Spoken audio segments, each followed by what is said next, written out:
Alunos, vamos então dar continuidade ao estudo anatômico das estruturas que compõem o sistema respiratório. Para quem não assistiu a videoaula anterior, é só procurar aí. A gente trabalhou um pouquinho falando sobre o nariz, sobre faringe e laringe, e hoje nós vamos dar continuidade então para falar com a parte inferior, né, desse sistema, que basicamente vai conduzir o ar para dentro dos nossos pulmões. Então, observem aqui que após ou inferiormente à laringe, nós vamos ter uma estrutura cartilaginosa chamada de traqueia. A traqueia, ela está posicionada numa região muito importante do nosso corpo e ela tem uma parte cervical, ou seja, que está relacionado ao nosso pescoço, e uma parte torácica que está dentro da cavidade torácica. E ela possui algumas relações anatômicas importantes. Então ela encontra-se anteriormente ao esôfago e ela está posteriormente ao arco da aorta, além de claramente estar presente ou apresentar relações com as artérias e veias. Essas artérias e veias que vão entrar ou vão chegar ou e sair do coração. E além disso, de forma muito importante, nós temos que compreender que ela está lateralmente aos pulmões. Então, essa região onde a traqueia encontra-se é muito importante para nós compreendermos principalmente as estruturas anatômicas correlatas. Em um segundo momento, então trazendo aqui para a gente, nós temos a laringe. Lembrando que a laringe é cartilaginosa, apresenta músculos, ligamentos e etc. E agora na parte inferior dela nós temos então a traqueia. Essa traqueia ela é composta pelas cartilagens traqueais, também chamados de anéis traqueais. No entanto, esse nome ele não é tão usual e não é correto, uma vez que as cartilagens elas são incompletas na parte posterior, ou seja, na parede posterior dessa traqueia, esses anéis eles não se fecham, então eles permanecem em formato de C. Isso é importante, uma vez que impede o colabamento dessas estruturas, ou seja, impede o fechamento dessa estrutura, que é uma das principais estruturas para a passagem de ar. As cartilagens traqueais estão conectadas umas às outras pelos ligamentos anulares. E podemos observar que na parede posterior, esses anéis traqueais eles são conectados por uma membrana. E essa membrana compõe a parede posterior da traqueia. E, obviamente, dentro da traqueia ela é revestida por uma mucosa, por um tecido mucoso, importante ali para nós. Na porção inferior da traqueia, nós temos uma bifurcação. Essa bifurcação é chamada de carina da traqueia. Então, essa estrutura basicamente vai ocasionar a bifurcação da traqueia em brônquios principais.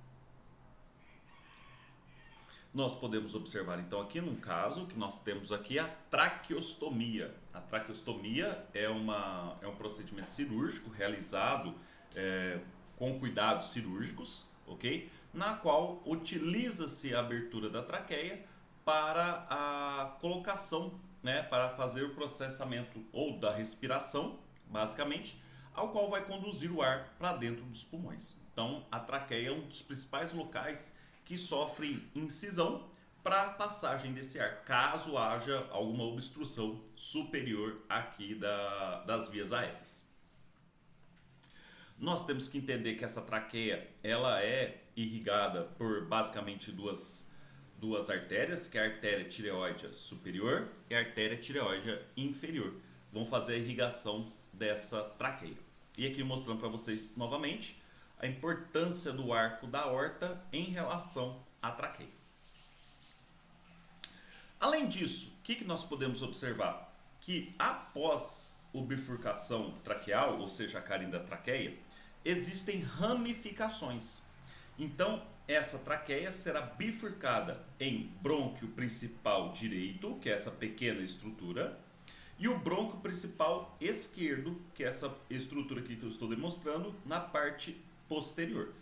Importante nós falarmos que os brônquios principais são considerados brônquios extrapulmonares, ou seja, são brônquios que estão fora do pulmão. Então eles não vão adentrar especificamente o pulmão. E nós podemos verificar a seguinte situação.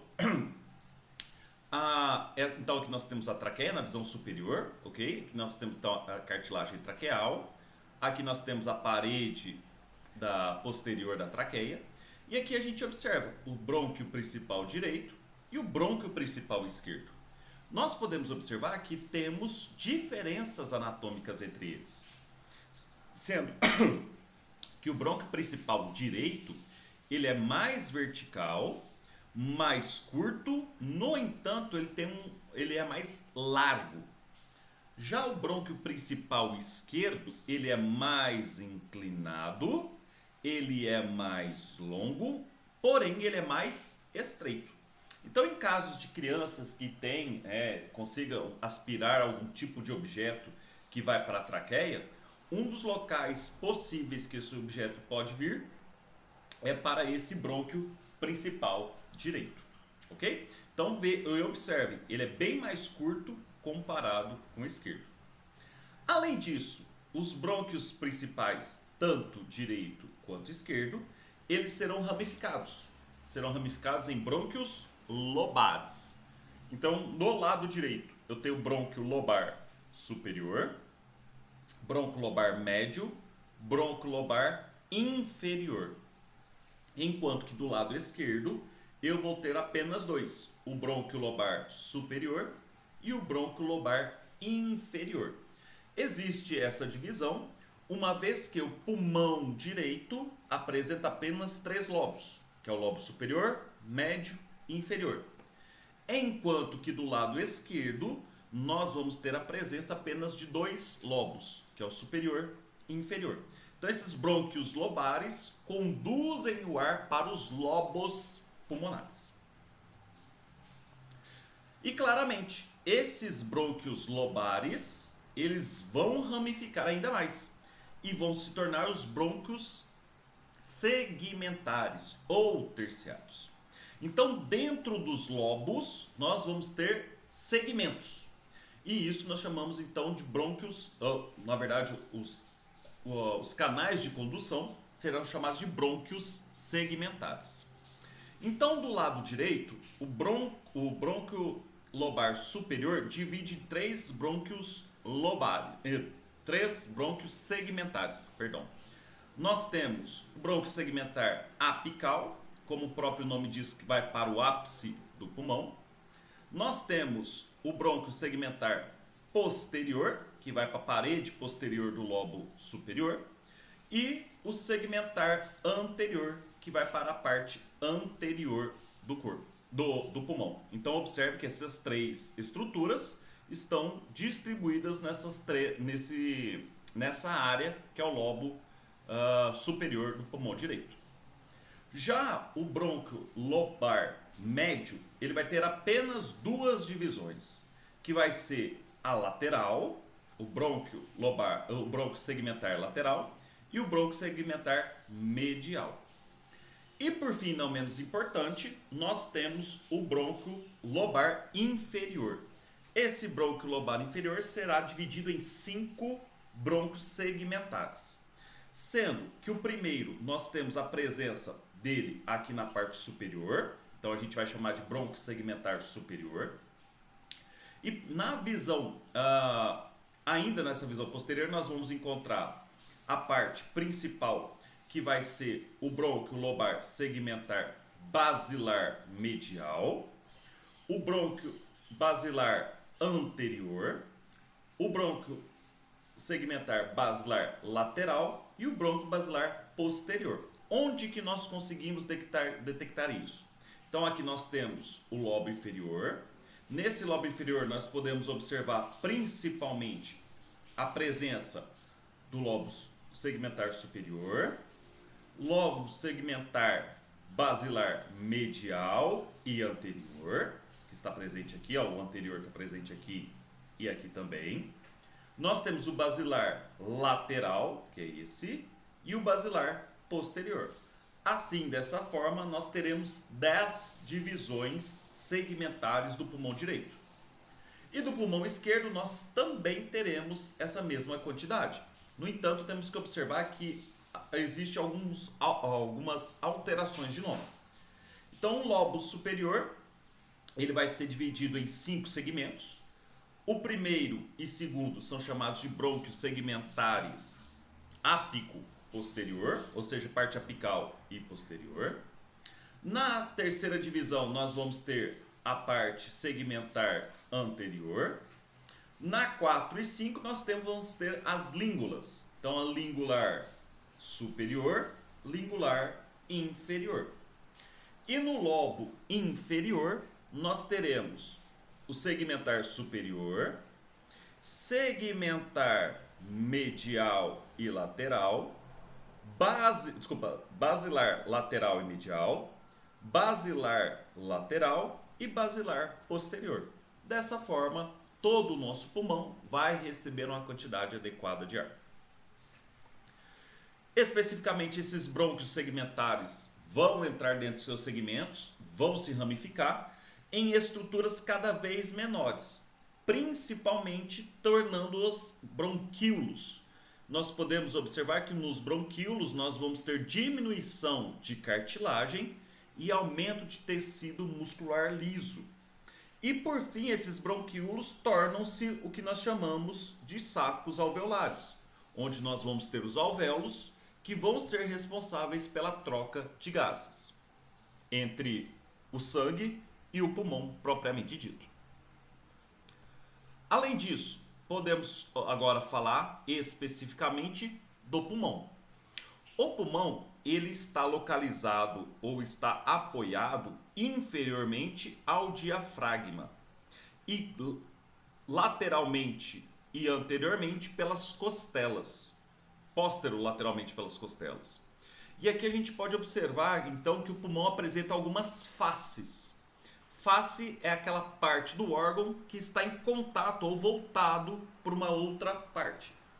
Então, a base do pulmão, que é essa parte inferior, nós chamamos de face diafragmática, porque é a parte do pulmão que está em contato com o diafragma. Nós temos toda essa parte anterior, lateral e posterior que está em contato com as costelas. Então, nós chamamos de face costal. E nós temos essa região do meio aqui do pulmão, que está voltado para essa região, que nós chamamos de mediastino. Então, aqui nós temos a face mediastínica, ok? O pulmão direito e esquerdo, eles são diferentes por si, apresentam morfologia diferente. No entanto, fisiologicamente fazem a mesma função. Então, nós podemos observar, primeiro, o ápice do pulmão, que é a ponta superior, e a base, que é a parte inferior desse pulmão. Além disso, nós conseguimos observar duas fissuras, duas fissuras no pulmão direito e uma fissura no pulmão esquerdo, sendo que essa fissura inicial a gente chama de fissura oblíqua. A fissura oblíqua no pulmão esquerdo divide o lobo inferior do lobo superior, enquanto que a fissura oblíqua no pulmão direito divide o lobo inferior do lobo médio. E no pulmão direito eu vou ter uma outra fissura, que é chamada de fissura horizontal. A fissura horizontal separa o lobo superior do lobo médio. Numa visão medial, nós podemos observar essa estrutura, na qual nós temos a entrada e saída de estruturas do pulmão. Essa estrutura, coletivamente, nós chamamos de hilo. E o que vai entrar e sair do hilo? Basicamente, os brônquios principais, direito e esquerdo, as artérias pulmonares e as veias pulmonares. Então, essas são as principais estruturas que vão entrar e sair do pulmão. E além disso, nós vamos ter a presença de uma estrutura, de um resquício das pleuras, na qual nós chamamos de ligamento pulmonar. Esse ligamento pulmonar está praticamente inferior ao hilo pulmonar. Além disso, nós podemos observar que no pulmão esquerdo nós vamos ter a presença da língula. Essa língula nada mais é do que uma projeção do lobo superior. Isso acontece principalmente por conta do posicionamento do coração, que o ápice dele está voltado para o lado esquerdo. E nós temos essa borda lateral esquerda, nós chamamos de incisura cardíaca. E aonde o coração ele fica posicionado, nós chamamos de impressão cardíaca. Além disso, os pulmões eles estão localizados dentro da cavidade pleural do tórax, obviamente, e nós temos duas pleuras que vão revestir. A primeira pleura reveste todo o tórax, então eu chamo de pleura parietal. Essa pleura parietal pode ser dividida em partes. Parte cervical, está em contato com o nosso pescoço. A parte costal, que está em contato com as costelas. A parte diafragmática, que está em contato com o diafragma. E a parte mediastinal, que está em contato com o mediastino. Além disso, o que nós podemos observar? Que o pulmão, quando colocado dentro dessa cavidade pleural, o pulmão também apresenta um revestimento próprio. E esse revestimento é chamado de pleura visceral. Então, observe, nós temos o pulmão, revestindo o pulmão, nós temos a pleura visceral. E revestindo a pleura visceral, nós vamos ter a pleura parietal. E existe um espaço entre essas duas pleuras, na qual nós chamamos de cavidade pleural. Essa cavidade pleural nada mais tem do que quantidades de líquido. Então a gente tem o líquido pleural que vai permitir o deslize de uma pleura sobre a outra. Muito importante para evitar o atrito dessas duas estruturas anatômicas. Então aqui nós temos as radiografias, né, demonstrando para vocês que a gente consegue observar as estruturas pulmonares. E aqui do lado direito nós temos uma situação em que esse pulmão ele foi colapsado, possivelmente por uma causa de pneumotórax. Então nessa condição o pulmão ele perde sua capacidade de insuflar e consequentemente ele tem esse sofrimento respiratório. Então demonstrando para vocês aqui só em relação ao pneumotórax, então existe a entrada de ar nessa cavidade torácica. E, consequentemente, esse pulmão ele perde essa capacidade de insuflar. Então, a pessoa entra com um sofrimento respiratório muito importante.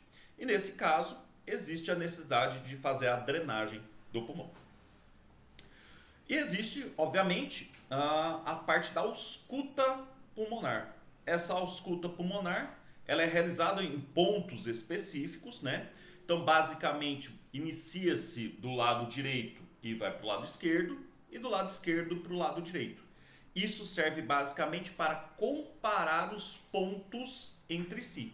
Então, lembrando que no ápice do pulmão, nós temos menos ventilação comparados com a base do pulmão.